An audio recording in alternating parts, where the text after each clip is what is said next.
Sa gitna ng isyu ni Sara Labati at ng GMA7, hinihingi ngayon ng aktres sa Kapuso Network na ipawalang bisa na ang kanyang kontrata. Ang kaukulang tugon ng GMA Network sa report na ito. Sa pahayag ng aktres na si Sara Labati sa social networking site na Twitter, sinabi niyang hindi na raw siya magkakaroon ng mapayapa at progressive na working environment umano sa GMA Network. Nag-ugat ang issue sa paglabag umano ni Sara sa kanyang kontrata nang magpasya siyang magbakasyon ng walang pahintulot at pag-walkout umano sa isang taping bagay na itinanggi ng aktres. Sa Twitter post pa ni Sara, sinabi niyang kung sinasabi ng GMA Network na hindi maayos ang kanyang ginagawa, bakit hindi na lang daw siya pakawalan at ipawalang bisa ang kanyang kontrata?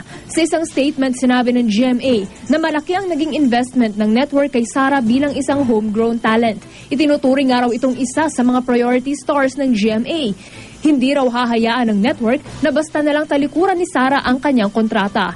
Tinukoy rin ng GMA ang muling pagbanggit ni Sara sa umano'y pag-refer sa kanya ng ilang network executive sa isang talent agency. Sinabi ng GMA, ginugulo lang daw ni Sara ang tunay na issue. At ito ay kung nilabag ba niya o hindi ang kanyang kontrata. Muling iginiit ng GMA Network na hindi pinahihintulutan ang mga referrals na sinasabi ni Sara at may mga kaukulang aksyon na raw para tugunan ng issue.